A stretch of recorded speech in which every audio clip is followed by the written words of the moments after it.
Welcome back ناظرین. ہم بات کر رہے ہیں دو طرح کے طرز زندگی، یعنی ایک وہ جو ہے صاحب ایمان شخص ہے اور ایک وہ شخص ہے جو کہ بالکل الحاد کی طرف چلا گیا ہے. ان دونوں میں کیا فرق ہے اور ان دونوں کے اس فرق کو ہم کیسے محسوس کرتے ہیں اور ان کے لیے ہم کیا کچھ کر سکتے ہیں؟ میرے ساتھ موجود ہیں ام اسامہ.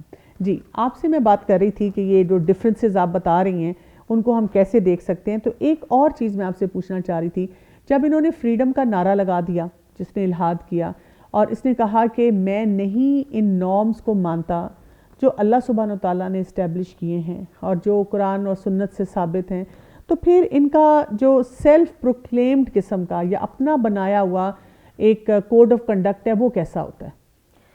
کوڈ آف کنڈکٹ یہی ہوتا ہے کہ بس ہماری مرضی ہوگی تو ہم سوئیں گے، ہماری مرضی ہوگی تو ہم جاگیں گے، ہماری مرضی ہوگی تو ہم یہ کھائیں گے، نہیں تو ہم یہ پئیں گے، مرضی ہوگی تو ہمارا یہ ریلیشن شپ ہوگا، مرضی ہوگی تو یہ ہوگا.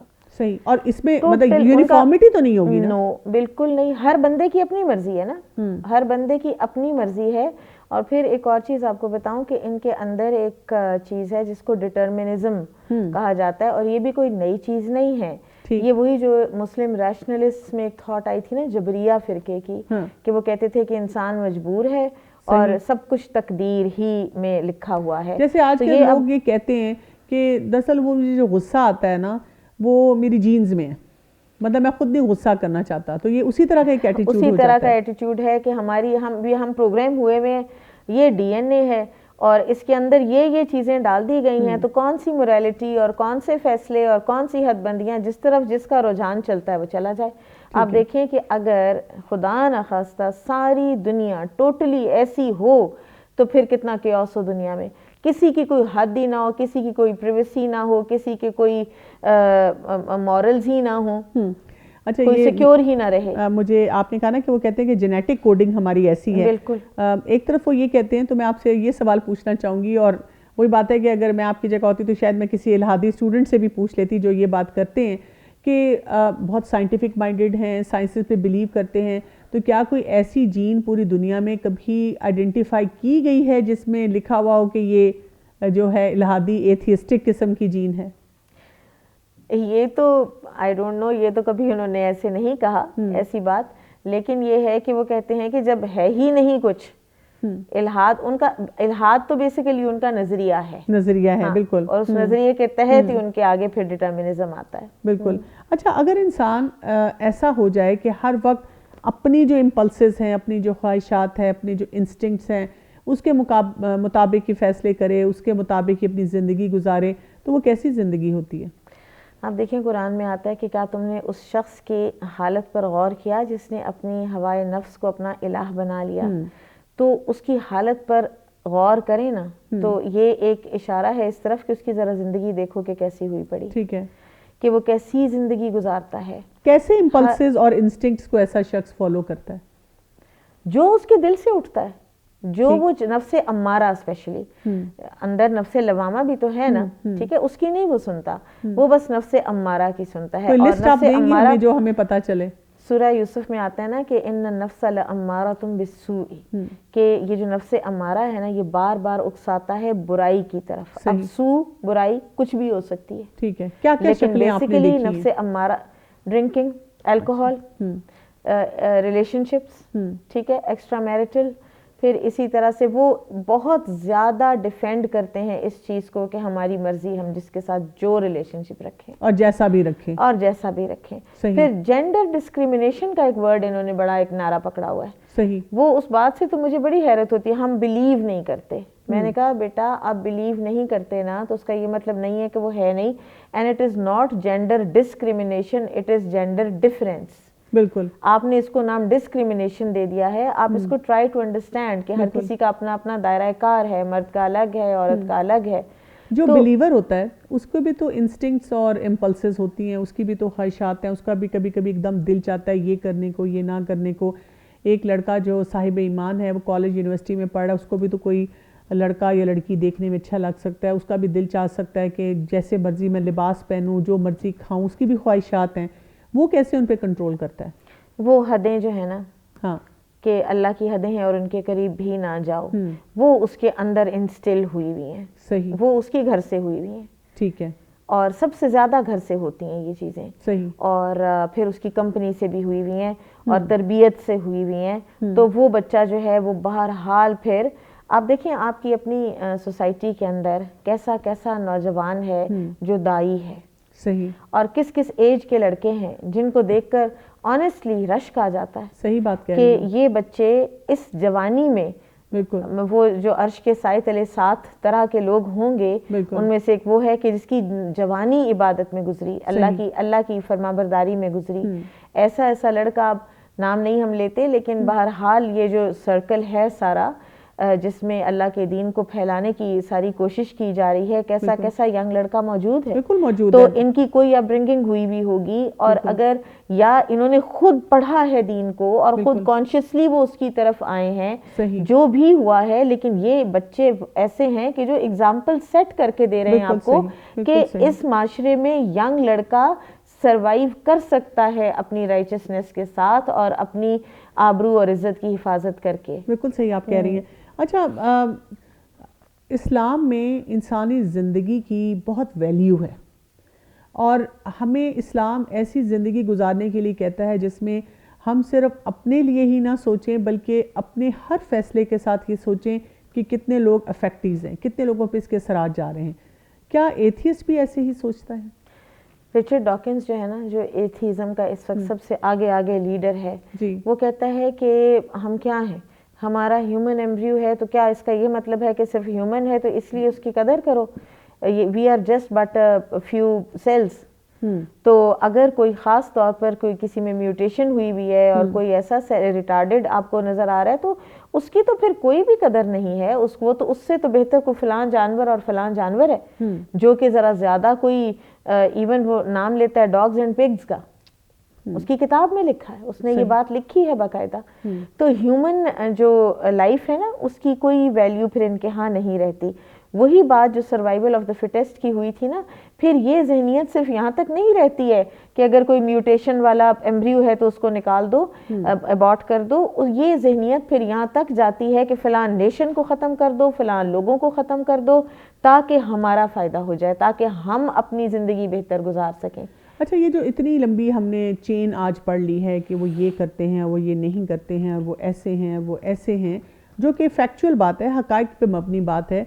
تو مجھے یہ لگتا ہے کہ کیا, اور آپ نے ایک دفعہ ذکر بھی بیچ میں کیا تھا کہ ان کے اندر سوسائڈ ریٹ بھی زیادہ ہوتا ہے, تو کیا یہ اپنی زندگی کو جب وہ ویلیو نہیں کریں گے تو وہی بات ہے, زندگی ختم کرنا بھی ان کے لیے کوئی بہت بڑی بات نہیں رہے گی. وہ کہتے ہیں کہ ہماری زندگی ہے نا, ہماری مرضی, ہم جو چاہیں کریں. اور آپ دیکھیں کہ وہ کتنی زبردست وہ ایک حدیث ہے کہ جو اس سے انسان کو پیچھے ہٹا لے گی, کہ جو خودکشی کرتا ہے تو وہ قیامت کے دن تک اسی آلہ قتل سے اپنے آپ کو بار بار قتل کرتا رہے گا. اگر کسی نے چھری سے کیا ہے, اگر کیسے بھی کیا ہے, پہاڑ سے گر کر کیا ہے, تو بار بار اس سے گرتا رہے گا, اور قیامت کے دن اس کو سزا اس کی دی جائے گی, اس کو آگ میں ڈالا جائے گا. اچھا, ایسی حدیث سن کے بہت سے ینگسٹرز ہیں, میں نے دیکھا ہے کہ بہت پٹ آف ہوتے ہیں, اور وہ یہ کہتے ہیں کہ وہ بیچارہ تو ذہنی طور پہ پریشان تھا, اس کی سوچ مفلوج ہو چکی تھی, اور اسی وجہ سے اس نے مایوسی کی حالت میں خودکشی کی. اس میں اس کا کیا قصور ہے؟ اور میں ہمیشہ لوگوں کو کہتی ہوں کہ ایک سٹینڈرڈ بات جو میں نے قرآن اور حدیث پڑھ کے سیکھی ہے, اگر اللہ سبحانہ وتعالیٰ نے قرآن اور حدیث سے ہمیں بتایا ہے, وارن کیا ہے کہ اس پہ کوئی سزا ہے, یا اس پہ محاسبہ ہے, اس پہ اکاؤنٹیبلٹی ہے, اس کا مطلب ہے اس میں ہمارا کوئی نہ کوئی حصہ ہے, کوئی نہ کوئی کام ہم اس میں کر رہے ہیں, غلط یا صحیح, تو وہ مسئلہ ہو رہا ہے. اور آگے اللہ جانے اور اس کا بندہ جانے. لیکن بہرحال ایک بات ضرور ہے کہ اگر سوسائٹی میں کسی میں سوئسائڈل ٹینڈنسیز نظر آ رہی ہیں تو ارد گرد کے لوگوں کو فوراً اس میں انوالو ہو جانا چاہیے. بالکل. اچھا, اس میں جو ہے میں نے ابھی ریسنٹلی ایک سیمینار اٹینڈ کیا تھا سوسائڈ پہ, تو ناظرین کی انفارمیشن کے لیے, کیونکہ وہ بہت بینیفیشل تھا, اس میں انہوں نے ایک ٹرائنگل بنا کے ہمیں سکھایا تھا کہ وہ جو ٹرائنگل کی بیس ہوتی ہے نا، سب سے پہلے اس میں فیکٹرز ہوتے ہیں. مثلاً کسی کو بہت سے معاملات سے ڈیل نہیں کرنا آتا، ایموشنل اسٹیبلٹی اس میں نہیں ہے، زندگی کی ویلیو نہیں ہے، اس کے علاوہ غصہ مینیج نہیں ہوتا، اسٹریس مینیج نہیں ہوتا، اس کے علاوہ گھر کے تعلقات اچھے نہیں ہیں، ڈس فنکشنل فیملی، یعنی لمبی لسٹ ہے جو آج کل ہم بہت سارے چیلنجز اور ایشوز دیکھتے ہیں. اب ان فیکٹرز کے ساتھ کیا ہو رہا ہے، ایک اوپر چلے جاتے ہیں، ایک سٹیپ اس کا ٹرائنگل کا، اس میں کیا آ رہا ہے کہ اب ان سے ڈیل نہیں کرنا آتا، اس نے کچھ سیکھا نہیں ہے. ایک سٹیپ اوپر چلے جاتے ہیں اس سے، اب اس کی سیلف اسٹیم بہت زیادہ لو ہو رہی ہے. سیلف اسٹیم لو ہوئی، سیلف ورتھ لو ہوئی، اس نے سوچا میں کسی قابل نہیں ہوں، میری زندگی کوئی ویلیو نہیں رکھتی کسی کے لیے. اب ایک سٹیپ آگے جاتا ہے، اس کو کہتے ہیں کہ سوسائڈل آئیڈیشن، آئیڈیاز آنے شروع ہو جاتے ہیں. وہ ایسے الفاظ کا استعمال کرتا ہے، اگر میں مر جاؤں تو کیا فرق پڑے گا، میرے ہونے نہ ہونے سے کسی کو کوئی ضرورت نہیں ہے میری، میں ورتھ لیس انسان ہوں. اور اس قسم کے جملے بولتے بولتے کئی دفعہ وہ گھر والوں کے سامنے بولتے ہیں، کئی دفعہ وہ اپنے فرینڈز کے سامنے ایسی باتیں کر رہے ہوتے ہیں. اور کرتے کرتے کیا ہوتا ہے کہ اب اس سے اوپر کے سٹیپ پہ جاتے ہیں جس میں وہ آئیڈیاز بنانا شروع کر دیتے ہیں. مثلاً اگر کسی ٹال بلڈنگ پہ ہیں تو وہ سوچتے ہیں اگر اس سے چھلانگ لگائی، برج ڈھونڈتے ہیں، گھر میں کوئی ایسی چیز ڈھونڈتے ہیں، کوئی ویپن ہے، کوئی طریقہ ڈھونڈتے ہیں. اور پھر فائنلی اگر تب تک ان کو کہیں روکا نہ جائے، اور یہ سٹوری اوور نائٹ نہیں ہو رہی ہوتی، یہ سال ہا سال پہ بھی چل سکتی ہے، چند مہینوں پہ بھی چل سکتی ہے، آہستہ آہستہ انسان کی پرسنالٹی میں آتی ہے، اور فائنلی پھر وہ لوگ جو ہے وہ سوئسائڈ کمٹ کرتے ہیں. تو اگر ہم دیکھیں کہ یہ لوگ جو سوئسائڈ کی طرف جا رہے ہوتے ہیں، اور خاص طور پہ پھر اگر الحادی ہیں، تو آپ دیکھیں کہ ان کی پوری لائف میں جو آپ چینجز بتا رہی ہیں اس میں بہت بڑے بڑے فیکٹرز ہیں، بڑے بڑے. اور آپ دیکھیں کہ بعض اوقات غصہ بھی سوئسائڈ کا محرک بن جاتا ہے. اور ایک دم جیسے ہسبینڈ سے غصہ ہوا تو بچے پکڑے، خود آئے اور نہر میں چھلانگ لگا دی. ہاں جی بالکل. دیکھیں، اور یہ کہ پچھلوں کو ہم سبق سکھائیں، تو جو اگلی زندگی، اور یہ ایک بہت ضروری بات ہے سمجھنا کہ سوئسائڈ سے آپ کے مسائل حل نہیں ہوں گے، نہ دنیا کے نہ آخرت کے، بلکہ آگے آپ فوراً ایک دوسرے ریلم میں پہنچ کر ایک اور مسئلے کا شکار ہو جائیں گے. بالکل، بہت اہم نکتہ آپ کا، اس سے بھی ہم آگے گفتگو کو جاری رکھیں گے. ناظرین، یہاں پر ہم ملاقات کریں گے مغیرہ لقمان سے، اور ان سے ہم جاننا چاہیں گے، کیونکہ یہ نوجوان نسل کے ساتھ بہت زیادہ انٹریکٹ کرتے ہیں، تو ہم جاننا چاہیں گے کہ آج کی نوجوان نسل کو قرآن اور سنت کے قریب لانے کے کیا طریقے ہو سکتے ہیں، اور کیسے ٹاپکس ان کے لیے پک کیے جائیں، کس طرح سے ان کو قرآن پڑھایا جائے. اور جو الحاد کا چیلنج ہے جو کہ اس وقت ہم دیکھتے ہیں کہ وہ فیس کر رہے ہیں، اب ہر طرف ہمیں نظر آتے ہیں ایسے اسٹوڈنٹس وغیرہ، ان سے اگر ان کو ڈیل کرنا پڑتا ہے تو وہ اس سے کیسے ڈیل کرتے ہیں، ان کی گفتگو سنتے ہیں، اور ساتھ ہی ایک لیتے ہیں شارٹ بریک. السلام علیکم ورحمۃ اللہ وبرکاتہ. میں سب سے پہلے تو شکریہ ادا کرنا چاہوں گا ڈاکٹر کنول کیسر کا، انہوں نے مجھے اپرچونٹی دی اور میری رائے انہوں نے جاننا چاہی.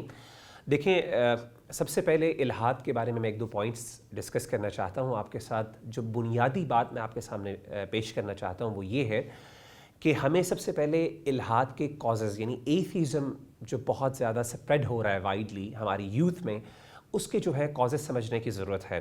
میں 4 بنیادی کازز آپ کے سامنے رکھنا چاہتا ہوں. I think these are very important, کیونکہ بعض اوقات ہم لوگ اس کو اس انداز سے ٹیکل نہیں کرتے اس ایشو کو جس طریقے سے ہمیں یہ ٹیکل کرنا چاہیے. اور بعض اوقات پھر کیا ہوتا ہے کہ we try to make ourselves look intellectual, بہت زیادہ انٹلیکچوئل بننے کی کوشش کرتے ہیں، جس کی وجہ سے بعض اوقات ہم دوسرے کو امپریس تو بہت کر دیتے ہیں لیکن سولوشن کی طرف نہیں جاتے.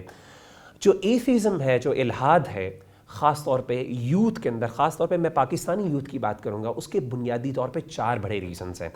The first and the primary reason کہ کیوں ایتھیزم اتنا زیادہ سپریڈ ہو رہا ہے ہماری یوتھ میں، اس کی ایک بہت سمپل سی ریزن ہے، وہ ہے فیشن، یا پھر ویسٹرن کنٹریز یا ویسٹرن جو سو کالڈ انٹلیکچوئلز ہیں ان سے متاثر ہونا.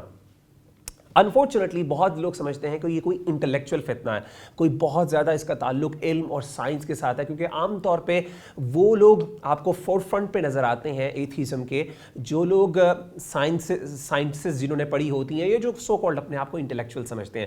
لیکن انٹرسٹنگ بات میں آپ کو یہ بتاؤں، میری انٹریکشن اور بہت زیادہ اسٹڈی کرنے کے بعد میں اس نتیجے پہ پہنچا ہوں کہ بہت سی یوتھ صرف ایتھیزم اس لیے اڈاپٹ کر کے بیٹھی ہے بیکاز وہ سمجھتے ہیں کہ یہ فیشن ہے اور اس سے وہ بہت کول لگیں گے، بہت اچھے لگیں گے، بہت پڑھے لکھے لگیں گے. اور اسی لیے کئی ایسے دائز اور کئی ایسے ایکسپرٹ جو ان لوگوں کے ساتھ ڈیل کرتے ہیں وہ کہتے ہیں کہ اگر یہ آج بلیک لوگ جو ہیں بجائے گورے اور ویسٹرن کے بجائے افریقن کنٹریز کے کوئی لوگ یہ تھیوریز پریزنٹ کرنا شروع کر دیں ایتھیزم کی، تو یقین کریں یہ سب لوگ جو ہیں وہ اس سے دور ہو جائیں گے، کیونکہ وہ اس کو ظاہر ہے وہ اس طریقے سے وہ متاثر نہیں ہوتے یا کر پاتے دوسروں کو۔ تو پہلا ریزن جو ہے الحاد کا میں سمجھتا ہوں وہ یہ ہے کہ فیشن یا پھر ویسٹرن کنٹریز سے متاثر ہونا اور ان لوگوں سے متاثر ہو کے بس شو آف کرنے کے لیے، اپنے آپ کو دکھانے کے لیے یہ ساری چیزیں اڈاپٹ کرنا تاکہ بہت انٹلیکچوئل نظر آئیں۔ دوسری ریزن یوتھ جس کی وجہ سے ایتھیزم کی طرف بہت زیادہ انکلائنڈ ہے، وہ سمپل سی بات یہ ہے کہ وہ آزادی چاہتے ہیں، وہ اللہ تعالیٰ سے آزادی چاہتے ہیں، وہ مذہب کی بندش سے آزادی چاہتے ہیں، وہ چاہتے ہیں ہمیں کوئی روک تھام نہ ہو، ہم ٹریڈیشنز کو چیلنج کریں، ہم ڈوگماز کو چیلنج کریں، ہم اپنی روایات کو چیلنج کریں اور ہم جو من میں آتا ہے وہ کریں اور اپنی مرضی پوری کریں۔ سیکنڈ بہت بڑا ریزن جو ہے وہ صرف یہ ہے الحاد کا، اس کے پیچھے کوئی انٹلیکٹ، کوئی بہت زیادہ فلسفی یا راکٹ سائنس نہیں ہے۔ تھرڈ چیز جس کی وجہ سے میں نے بہت زیادہ یوتھ کو دیکھا انکلائن ہوتے ایتھیزم کی طرف انکلائن ہوتے ہوئے، وہ یہ ہے اللہ تعالیٰ کی ناراضگی۔ بہت سے لوگ اللہ سے ناراض ہوتے ہیں کیونکہ ہوتا یہ ان کو وہ چیزیں ملتی نہیں ہیں دنیا میں، یہ خاص طور پہ یوتھ کو جو اللہ سے انہوں نے سو کال دعائیں مانگی ہوتی ہیں، اور بعض تو بہت چھوٹے چھوٹے مسئلوں کی وجہ سے کہ کہیں بریک اپ ہو گیا، کسی کے ساتھ شادی نہیں ہو سکی، کسی کے ساتھ بریک اپ ہو گیا، تو اس وجہ سے اللہ سے ناراض ہو کے ایک قسم کی ریبیلیس کی طرف بڑھتے ہوئے انہوں نے کیا کیا، دین کو چھوڑ کے ایتھیزم کو اڈاپٹ کر لیا۔ اور چوتھی چیز جس کو میں تھوڑا 1 یا 2% ویٹیج دیتا ہوں وہ یہ ہے کہ وہ شبہات، جو ڈاؤٹس ہیں انٹرنیٹ میں اور اس طرح کے سو کال جو سائنٹسٹ ہیں جو کہ ایتھیزم کو پروموٹ کرتا ہے، ان کے ڈائلاگ سے اور ان کے آرگیومنٹ سے متاثر ہو کے بعض اوقات لوگ 2%، صرف 2% میں سمجھتا ہوں یوتھ ایسے ہیں جو کہ انکلائن ہوتے ہیں ایتھیزم کی وجہ سے، کسی علم کی وجہ سے، ورنہ باقی میجورٹی 98% ان کے کوئی پرسنل ایشوز ہوتے ہیں، وہ اللہ سے ناراض ہوتے ہیں، کوئی دعائیں پوری نہیں ہوئی ہوتی، یا پھر مذہب سے آزادی چاہتے ہیں، یا پھر صرف شو آف کے لیے، فیشن، انگلش بولنے کے لیے اور سائنٹسٹ سو کالڈ سائنٹزم سے امپریس ہو کے وہ یہ ایتھیزم اڈاپٹ کر رہے ہوتے ہیں۔ تو ان چیزوں کو سامنے رکھیں گے تو ہم ان سے زیادہ اچھی طریقے سے ڈیل کر سکتے ہیں۔ تو میں آپ کو سب کو ریکمینڈ کروں گا کہ جب بھی آپ یوتھ سے خاص طور پہ ان لوگوں سے ڈسکس کریں یا جن لوگوں کے واقعی یہ مسئلے ہیں، ان کو چاہیے کہ وہ ری اسیس کریں اور وہ اپنے آپ سے پوچھیں کہ واقعی میرا ایشو کیا ہے، میں کیوں مذہب سے بیزاری شو کر رہا ہوں۔ اب آپ کا جو دوسرا سوال یہ تھا کہ how are we suppose to, لوگوں کو کیسے لے کے آئیں، کیا ریزن ہو سکتے ہیں قرآن اور سنت کی طرف لانے کی؟ تو آپ نے دیکھا کہ یہ جو 3 یا 4 میں نے آپ کے سامنے ریزنز بتائے ہیں، ان کے اندر اصل ایشو کوئی بھی نہیں ہے۔ اصل ایشو واقعی تب ہو سکتا ہے جب واقعی کوئی بندہ ڈاؤٹس کا شکار ہو، دین کے بارے میں کوئی سوالات ہوں جس کے جوابات نہ مل رہے ہوں، تو اس کا جواب امام ابن قیم رحمہ اللہ تعالیٰ عنہ نے اپنی کتاب اغاثۃ اللہفان من مصائد الشیطان میں بتاتے ہیں۔ وہ فرماتے ہیں کہ 2 بڑے فتنے ہمارے جو ہے امت مسلمہ کو درپیش آنے والے ہیں یا درپیش ہیں۔ ایک جو ہے شہوات کا فتنہ، ایک شبہات کا فتنہ ہے۔ شبہات یعنی ڈاؤٹس کا فتنہ۔ تو وہ کہتے ہیں ڈاؤٹس کے فتنے کا سب سے آسان اور بنیادی سولوشن یہ ہے کہ آپ علم حاصل کریں، قرآن اور سنت کا علم حاصل کریں۔ جب آپ قرآن اور سنت کا بیسک اور بڑا سمپل سا ایون آپ قرآن مجید کا ترجمہ پڑھ لیں تو آپ کے بہت سے کنفیوژنس جو ہیں وہ اللہ تعالیٰ خود ہی ڈائریکٹلی سالو کر لیتے ہیں۔ اب 1-2 ٹپس میں آپ کے ساتھ شیئر کر دیتا ہوں اور انشاءاللہ اپنی بات ختم کرتا ہوں۔ پہلی بات تو یہ ہے کہ یوتھ کو قرآن و سنت کی طرف لانے کے لیے سب سے پہلے جو میری پرسنل انٹریکشن اور ایکسپیرینس رہا ہے یوتھ کے ساتھ بہت زیادہ، اس کا یہ ہے کہ عام طور پہ ہمارے داعیز یا ہمیں چاہیے کہ ہم یوتھ کے ساتھ اس لینگویج میں کمیونیکیٹ کریں جس کو وہ سمجھ سکتے ہوں۔ اگر ہم ان کے ساتھ کوئی بہت ادبی لینگویج یا بہت علمی یا خطیبانہ انداز کے اندر گفتگو کریں گے، they won't be able to relate with ourselves. So better کہ اس انداز میں بات کریں، وہ ایگزامپلس، وہ جارگنز وہ یوز کریں جو کہ وہ سمجھتے ہوں، جو ان کی کامن لینگویج کے اندر جو ہے وہ استعمال کی جاتی ہیں۔ تو that's one of the ways. Second ways یہ ہے کہ ٹاپکس ایسے ہوں جو یوتھ کو اٹریکٹ کریں۔ ایسا نہ ہو کہ آپ کوئی بہت زیادہ علمی، کوئی بہت فلسفیانہ یا پھر اہمیت یا پھر ایسے ٹاپکس جس سے یوتھ کو تھوڑا سا دباؤ اپنے اوپر محسوس ہو، ایسے ٹاپکس کے بجائے آپ آغاز میں ایسے ٹاپکس رکھیں جس سے یوتھ بہت زیادہ اٹریکٹ ہوتے ہیں۔ فار ایگزامپل اگر آپ جنوں کے اوپر ٹاپک رکھ لیں، آپ شادی کے ٹاپکس رکھ لیں، اسی طریقے سے آپ گرل فرینڈ بوائز فرینڈ کے جو ایشوز ہیں ان کے اوپر آپ ٹاپکس رکھ لیں، یہ وہ والے ایشوز ہیں جس سے یوتھ بہت زیادہ اٹریکٹ ہوتی ہے اور آپ کی ورک شاپ سے بہت زیادہ آتی ہے اور جاننا چاہتی ہے۔ اسی طریقے سے ورک شاپ کا جو سٹائل ہو وہ خطیبانہ نہ ہو, وہ لیکچرز نہ ہو, کیونکہ آپ کو پتا ہے کہ ہماری ماڈرن یوتھ کا جو اٹینشن سپین ہے وہ بہت چھوٹا ہے. تو اس کے لیے ضروری ہے کہ آپ انٹریکٹیو ورک شاپس ہوں, ڈسکشنز ہوں, کویسچن آنسرز ہوں, ورک شاپ سٹائل کے اندر لے کے چلیں, جس میں بچوں کو بھی بولنے کا موقع ملے, یوتھ کو اپنی بھڑاس نکالنے کا موقع ملے, اور آپ بھی کچھ ان کا سن سکیں. اور آخر میں جو سب سے امپورٹنٹ چیز وہ یہ ہے کہ رول ماڈلز کریٹ کریں, ایسے لوگوں کو پریزنٹ کریں, ایسے داعیز کو آگے لے کے آئیں جو یوتھ سمجھے کہ ہاں یار یہ بھی میری طرح کا بندہ ہے, یہ بھی نوجوان ہے, یہ کوئی عالم نہیں ہے, اس کے درمیان اور میرے درمیان میں کوئی بہت فاصلہ نہیں ہے, میں بھی اس کی طرح ہو سکتا ہوں, یہ بھی میری زبان بولتا ہے, یہ بھی میری انٹرسٹ رکھتا ہے اور میری طرح کا ہی بندہ ہے. تو رول ماڈلز اپنے جب آپ پریزنٹ کریں گے تو اس انداز سے یوتھ خاص طور پہ قرآن اور سنت اور دین کی طرف آئے گی اور اپنے ڈاؤٹس کو کلیئر کر کے ایتھیزم سے اپنے آپ کو بچا سکتی ہے. تو دیٹس آل. جزاک اللہ خیر for giving me this opportunity. السلام علیکم ورحمۃ اللہ وبرکاتہ.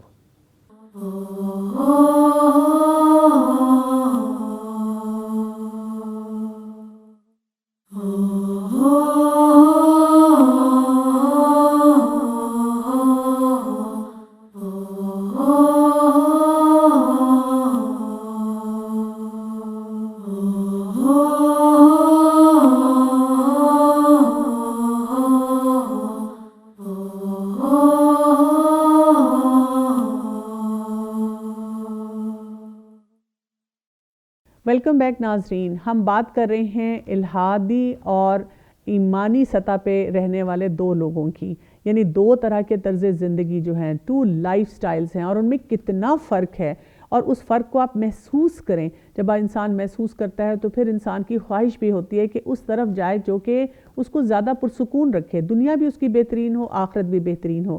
ہم بات کر رہے ہیں اسامہ سے.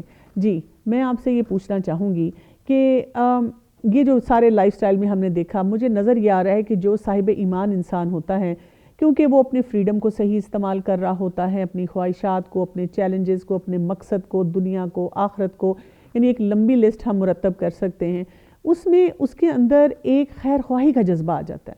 اور اس کے برعکس جو انسان صرف اپنی ذات میں محدود ہو کے رہ جاتا ہے کہ جو کچھ بھی ہے میرا ہے اور جو میں کرنا چاہتا ہوں بس میں اپنے لیے کرنا چاہتا ہوں, اس کے اندر ٹوٹل جیسے ہوتا ہے نا کہ سختی کی, شدت کی ایسی کیفیت نظر آ رہی ہے جس کو ہم عام زبان میں کہتے ہیں ایمپتھی ورسز ایپیتھی. اور یہ دو ٹرمز جو ہیں یہ بڑی اہم ہیں اور اس کی اپلیکیشن کو بھی ہمیں دیکھنے کی ضرورت ہے. بالکل, ہمارا دین جو ہے وہ ایمپتھی کا دین ہے, خیر خواہی کا دین ہے. حضرت ایک صحابی کہتے ہیں کہ ہم نے نبی صلی اللہ علیہ وسلم کے ہاتھ پر بیعت کی کہ ہم ہر مسلمان کے خیر خواہ رہیں گے. صحیح. اور ایک صحابی تھے جنہوں نے پھر ایک کوئی گھوڑا خریدا, تو جتنے کا خرید کے لائے تھے نا, وہ انہوں نے دیکھا کہ یہ اس سے زیادہ قیمت کا تھا, مالک کو پتہ نہیں ہے, اس کو جا کر دوبارہ پیسے دے کر آئے. بیک اینڈ فورتھ جاتے رہے اور کوئی تیسری چوتھی دفعہ ہر دفعہ دیکھتے تھے کہ نہیں گھوڑا اس سے بھی زیادہ قیمتی ہے. تو اس نے بعد میں پوچھا کہ تم مجھے اتنے پیسے کیوں دے رہے ہو آ کے, میں نے تو ایک دفعہ تمہیں دے دیا تھا اتنا سستا. تو انہوں نے کہا کہ تمہیں پتہ نہیں ہے, ہم نے نبی صلی اللہ علیہ وسلم سے یہ بیعت کی تھی کہ ہم ہر ایک کا خیر خواہ رہیں گے. تمہاری خیر خواہی اس میں ہے کہ تمہیں پتہ ہی نہیں کہ تمہاری چیز کتنی قیمتی ہے اور تم اس کو سستا بیچ رہے ہو. یہ لیول ہے اس خیر خواہی کا کہ جو ہمارے دین میں, جو دین سکھاتا ہے اور جو لوگوں کے اندر آ جاتی ہے, سرایت کر جاتی ہے. پھر وہ ایک لسٹ نہیں دینی پڑتی کہ اس سچویشن میں یہ کرنا, اس سچویشن میں یہ کرنا. وہ بس پھر آپ کا ایک مائنڈ سیٹ بن جاتا ہے اور آپ پھر ہر جگہ پہ ایک دوسرے کی, آپ کیو میں کھڑے ہیں تو بھی کریں گے, آپ جہاز میں بیٹھے ہیں آپ تو بھی کریں گے. لیکن دوسری طرف جو دوسرا ایک رجحان ہے انسینسٹیویٹی کا اور بالکل سیلف سینٹرڈ ہونے کا, سیلفش ہو جانے کا, وہ ہمارے دین کا لائف سٹائل نہیں ہے. وہ جو کوئی بھی اللہ کو نہیں مانتا, اللہ کے رسول کو نہیں مانتا, ان کی تعلیمات کو نہیں مانتا, اس کے اندر یہ جو چیزیں ہیں نا یہ ضرور آتی ہیں. بعض مسلمانوں میں بھی ہوتی ہیں, لیکن وہ اسی لیے کیونکہ ان کی دین سے دوری ہوتی ہے, باقاعدہ دین سے دوری صاف نظر آ رہی ہوتی ہے. آپ دیکھیں نبی صلی اللہ علیہ وسلم نے تو یہ فرمایا کہ تمہارا ایمان اس وقت تک مکمل نہیں ہوتا جب تک کہ تم جو اپنے لیے چاہتے ہو وہی اپنے بھائی کے لیے تم نہ چاہو. صحیح. اچھا, یہاں پہ میں آپ سے ایمپتھی کا اور خیر خواہی کا ایک اور ایسپیکٹ ڈسکس کرنا چاہوں گی. ایک استاد ہے اور اس کو پتہ چلتا ہے, کیونکہ زیادہ بات یہ ہے جو مسئلہ ہے کہ جو والدین ہیں نا ان تک بات بہت لیٹ پہنچتی ہے. بات ہم دیکھ رہے ہیں کہ جو فرسٹ انٹریکشن ہو رہی ہے, اب ایک بچہ ہے جو کہ الحاد کی طرف جا رہا ہے، ایتھیزم کی طرف جا رہا ہے، اور اس کا استاد ہے، اس کو سمجھ آ گئی ہے کہ یہ بچہ جو ہے اس طرف جا رہا ہے. ایک استاد کی یا ایک دوست ہے، اس نے دیکھا اپنے اس دوست کے ساتھ خیر خواہی کیا ہوگی، کیا قرآن اور حدیث سے ہمیں پتہ چلتا ہے؟ دیکھیں اگر تو اس قابل ہیں کہ وہ خود سمجھا سکیں تو وہ اپنے آپ کو اس کے اندر انویسٹ کریں. نبی صلی اللہ علیہ وسلم کی ایک خوبی جو قرآن میں بتائی گئی ہے وہ یہ ہے کہ ان پر شاق گزرتا ہے کہ تم مشقت میں پڑو. پھر اسی طرح سے سورہ التوبہ کے آخری جو آیات ہیں اس میں نبی صلی اللہ علیہ وسلم کی خوبی بتائی گئی ہے کہ مومنوں کے لیے رؤوف اور رحیم ہے اور خیر خواہ ہے مومنوں کے لیے، حریص علیکم. ان کو یہ لالچ ہے کہ تم لوگوں کی خیر خواہی ہو، تم لوگ ٹھیک ہو جاؤ. اور کس حد کی ہے کہ لعلک باخع نفسک علی آثارہم، کہ وہ تو کفار کے لیے بھی اتنے ہمدرد تھے اور اتنی ایمپتھی رکھتے تھے کہ ایسا تھا کہ اللہ تعالیٰ خود کہتے ہیں کہ شاید اپنے آپ کو ہلاک کر دیں گے اس غم میں کہ یہ لوگ ایمان نہیں لاتے. تو یہ کیسے ہو سکتا ہے کہ ایک مسلم معاشرے میں ایک مسلمان گھرانے کا بچہ اور وہ اگر سٹرگل کر رہا ہے اور اس کے ذہن میں اگر اس طرح کے ڈاؤٹس آ رہے ہیں اور دوسرے اس کے لیے کچھ سوچیں ہی نہیں کہ یہ اس کا پرسنل میٹر ہے، اس سے بات کریں، اس کو بٹھائیں. استاد تو باپ کے یا ماں کے برابر ہوتا ہے. بالکل صحیح. ان کو چاہیے کہ اپنے ان بچوں کی زندگیوں میں اپنے آپ کو لگائیں، اپنی جان کھپائیں. اچھا یہاں پہ میں اس حدیث کا ریفرنس دینا چاہوں گی کہ جس میں رسول اللہ صلی اللہ علیہ وسلم نے ارشاد فرمایا کہ جب کوئی تم برائی دیکھو تو اس کو ہاتھ سے روکو، ہاتھ سے نہیں روک سکتے تو زبان سے روکو، نہیں تو دل میں اس کو برا جانو. اور یہ ایمان کا کمزور ترین درجہ بتایا گیا. اگر ہم اس کی اپلیکیشن دیکھیں، ایک دوست ہے، ایک بچہ ہے، اس کا فرینڈ جو ہے وہ الحاد کی طرف جا رہا ہے، اگر وہ اس کو روکنا چاہتا ہے ہاتھ سے تو کیسے روکے؟ مکہ لگائے؟ نہیں، اس کو بڑے پیار سے پکڑ کے پیچھے لے کے آئے. اگر وہ آگ کے دہانے پر کھڑا ہوا ہے تو اس کو بڑے پیار سے پکڑ کے پیچھے لے کر آئے. مطلب ہاتھ سے روکنے کا کہ کوئی ایکشن ایسا کرے، اس کو کسی قرآن کی گیدرنگ میں لے کے جائے، اس کو کسی اسکالر کے پاس لے کر جائے، اس کو کوئی ایسا مٹیریل دے پڑھنے کے لیے جو اس کو ہیلپ کرے. اچھا، اور زبان سے روکنا کیسا ہوگا؟ اس کے ساتھ ڈسکشنز کرے. لیکن اگر اس کا اپنا علم نہیں ہے تو پھر پہلے اپنا علم بڑھانا پڑے گا. پہلے اپنا علم بڑھائے اور آپس میں بات کریں، پھر وہی بات کہ آپس میں بات بھی کریں. اور فَاسْأَلُوا أَهْلَ الذِّكْرِ إِن كُنتُمْ لَا تَعْلَمُونَ. ٹھیک ہے. اور اپنے دل میں ہر وقت یہ سینسٹیوٹی رکھے، بالکل رکھے کہ بھئی یہ نہ ہو کہ یہ پھر غلط کام کی طرف جا رہا ہے. یہ نہ سوچے کہ کوئی بات نہیں، میں نے ایک دفعہ بات کر لی، میں نے ایک دفعہ ڈسکشن کر لی، بات ختم، میرا ذمہ پورا ہو گیا. ایسا نہیں، دل میں اس کی ایک تڑپ باقی رہے. میں ایک بچے کو جانتی ہوں تو وہ باہر کسی ملک میں جو ہے وہ پڑھ رہا ہے. تو ایک دفعہ وہ آیا، ملاقات ہوئی، تو اس نے کسی بات پہ پوچھا کہ میں وہاں پہ سوچ رہا ہوں کہ کوئی قرآن کی ایکٹیویٹی کراؤں. تو میں نے جب اس سے بات کی، میں نے اس سے کہا کہ اچھا کیا تمہیں اجازت مل جائے گی وہاں پر یہ کام کرنے کی، ایکٹیویٹی کرنے کی؟ تو اس نے کہا مجھے کہ آنٹی ایسا کوئی مسئلہ نہیں ہے، اس لیے کہ نا وہاں پہ وہ سب کہتے ہیں it's all about what you want to do, your life, تمہاری اپنی زندگی ہے، بس تم میری لائف میں انٹرفیئر نہ کرو، باقی جو تم کرنا چاہتے ہو کرو. اب یہ ظاہری طور پہ یہ سوچ تو بہت اچھی لگ رہی تھی، لیکن آپ دیکھیں کہ اس سے مسائل بڑھنا شروع ہو جاتے ہیں کہ بھئی میں جو کر رہا ہوں وہ میں کروں، مجھے نہ تم روکو، تم جو کرنا چاہتے ہو تم کرو، میں تمہیں نہ روکوں. تو یہ جو کانسیپٹ ہے یہ بہت ایک انسان کے لیے مشکلات پیدا کرنے والا ہے. یہ ان نیچرل ہے. بالکل یہ بڑا ان نیچرل کانسیپٹ ہے. یہ کسی طرح دین کے علاوہ بھی اگر دیکھا جائے کہ کتنا سیلف سینٹرڈ ہے. مجھے ایک بچی نے بتایا، اس نے کہا کہ وہ کہیں پڑھ رہی تھی اسی طرح کسی ویسٹرن یونیورسٹی میں باہر، تو اس کی ایک بلی تھی اور اس کو بڑا اس سے پیار تھا. ادھر پاکستان میں تو بلی مر گئی. تو پہلے 2-3 دن اس کی امی نے اس کو مینٹلی پریپیئر کیا اور پھر اس کو بتایا کہ تمہاری بلی مر گئی ہے. وہ نکلی اور وہ کہتی ہے کہ میں نکل کے میں ہاؤل کر رہی تھی، میں اتنی زور زور کا رو رہی تھی اور کوئی نہیں رکا، کسی نے مجھ سے نہیں پوچھا کہ تم کیوں رو رہی ہو، تمہیں کیا ہوا. میرے لیے یہ بات ابھی تک اتنی ان انڈرسٹینڈیبل ہے اور ان ایکسیپٹیبل ہے کہ ہمارے ہاں پھر بھی یہ نہیں ہوگا. لیکن میں خود ایک دفعہ میرا رشیا جانے کا اتفاق ہوا، تو وہاں برف پڑی ہوئی تھی اور آئس تھی. تو میں چلی جا رہی تھی نا، تو میں ارد گرد دیکھا سارے لوگ اپنی آپ میں مگن چلے جا رہے ہیں اور میں کھڑی تھی. تو میں نے کہا کہ اگر میں یہاں پہ سلپ کر گئی نا اور میں گر گئی، مجھے کسی نے نہیں اٹھانا، میں یہاں پڑی رہوں گی. مطلب میرے ذہن میں یہ خیال آیا، ہو سکتا ہے ایسا نہ ہو، لیکن ان کا جو ایک جنرل ٹرینڈ ہے نا ان ممالک کا، وہ یہی ہے کہ کسی کے لائف میں انٹرفیئر نہیں کرنا. بالکل. اچھا، اب ایک سوال میں یہاں پہ یہ بھی پوچھنا چاہوں گی کہ ایک بچہ ہے اور اس نے اپنے دوست میں، بچہ ہو سکتا ہے بچی ہو سکتی ہے، انہوں نے اپنے دوست میں دیکھا کہ اس کے اندر یہ ٹرینڈز آ رہے ہیں، کیا ان کو ان کے والدین کو بتانا چاہیے، وارن کرنا چاہیے کسی لیول پہ؟ دیکھیں والدین کو پتہ تو ہونا چاہیے. اگر آپ کو پتہ ہے نا کہ والدین باشعور ہیں تو پھر تو مسٹ ہے, پھر تو ضرور بتانا چاہیے, ان کا حق ہے کہ ان کو پتہ چلے. لیکن اگر آپ واقعی ایسا سمجھتے ہیں اور آپ جانتے ہیں کہ والدین نے بہت زیادہ اگریسولی ریئیکٹ کرنا ہے یا انہوں نے مس ہینڈل کرنا ہے, بات اور زیادہ ہاتھ سے نکل جانی ہے, تو پھر آپ کسی ایسے انسان کو, کوئی خالہ, کوئی چچا, کوئی اس طرح کا کوئی فگر جو کہ بات کر سکتا ہو وہ کرے, لیکن اس معاملے کو یوں ہی مت چھوڑیں. یہ سیلویشن کا معاملہ ہے, بالکل آخرت کا معاملہ ہے, آخرت کا معاملہ کسی کے ساتھ ہماری بھلائی یہی ہوگی کہ ہم اس تک صحیح طرح سے بات پہنچائیں. اچھا, ایمپتھی کی اور خیر خواہی کی ہم بات کریں تو ایک ایپیتھی کا بھی ہم ایسپیکٹ دیکھنا چاہتے ہیں, اور وہ بھی ایک اور اینگل ہے. وہ یہ ہے کہ اس وقت مسلمانوں کے لیے ایک بہت بڑا چیلنج یہ بن چکا ہوا ہے انٹرنیشنل لیول پہ کہ موویز میں, پرنٹ میڈیا میں, ہر جگہ, کیونکہ اسلام کو جس طرح سے پورٹرے کیا جا رہا ہے اور اس کے لیے جتنی ایپیتھی آ رہی ہے, اس کی وجہ سے بھی یہ بچے جو الہادی سوچ کے ہیں وہ پختہ سے پختہ ہوتے جا رہے ہیں. بالکل بالکل ایسا ہی ہے, اور مس انٹرپریٹیشن کی جا رہی ہے اسلام کی, اور جو اسلام نہیں ہے وہ دکھایا جا رہا ہے. آپ دیکھیں کہ پورے کا پورا میڈیا اس میں ساتھی ہے.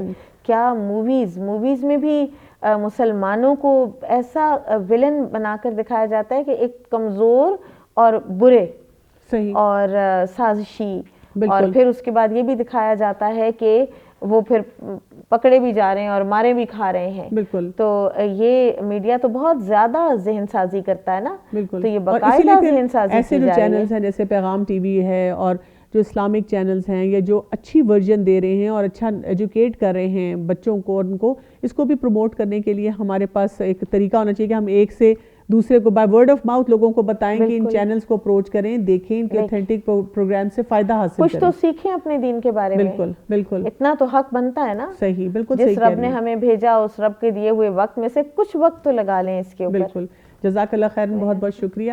ایک حدیث کے اوپر میں بات کو ختم کروں گی آج, جس میں رسول اللہ صلی اللہ علیہ وسلم نے ارشاد فرمایا, کلکم راعٍ وکلکم مسئول عن رعیہ. تو میں سے ہر شخص رائی ہے اور اس سے اس کی رعیت کے بارے میں پوچھا جائے گا. تو اپنے پیاروں پہ نظر رکھیں, اپنے پیاروں کے لیے دعا کریں, اور اللہ تعالیٰ سے وہ مانگیں جو ہماری دنیا اور آخرت کے لیے بہترین ہو. اجازت چاہوں گی. السلام علیکم ورحمۃ اللہ وبرکاتہ.